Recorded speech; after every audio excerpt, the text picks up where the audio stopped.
Hi, this is Andrew Phillips, the founder and editor-in-chief of EM Coach, coming to you with Luke Phillips with this month's question for you for EP Monthly, and we're talking about an unknown bite.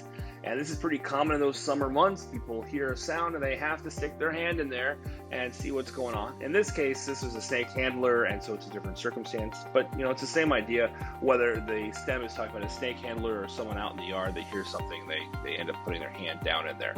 So what I want to hammer home is that if you have neurological symptoms, and in this case, that's what's going on with the eyes. You have the ocular muscles and a little bit of a problem right with the eyes aligning, then you got to be thinking neuro. If you're thinking neuro, there are only two bites that are going to be causing that. In that case, it's going to be from the Elapidae family or from the black widow. And the Elapidae family classically is going to be the coral snake.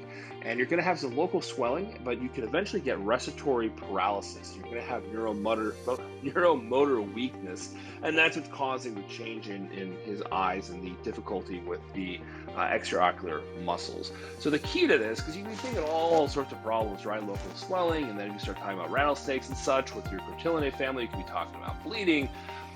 But if you're talking neuro, then you're talking Elapidae and black widow. And those are the two. So if you can narrow it down to those two, you've now taken those multiple answer choices and knocked it down to a 50-50 chance of getting it right. So neuro symptoms, Elapidae or black widow. This is Andrew Phillips and Luke Phillips from EM Coach signing off.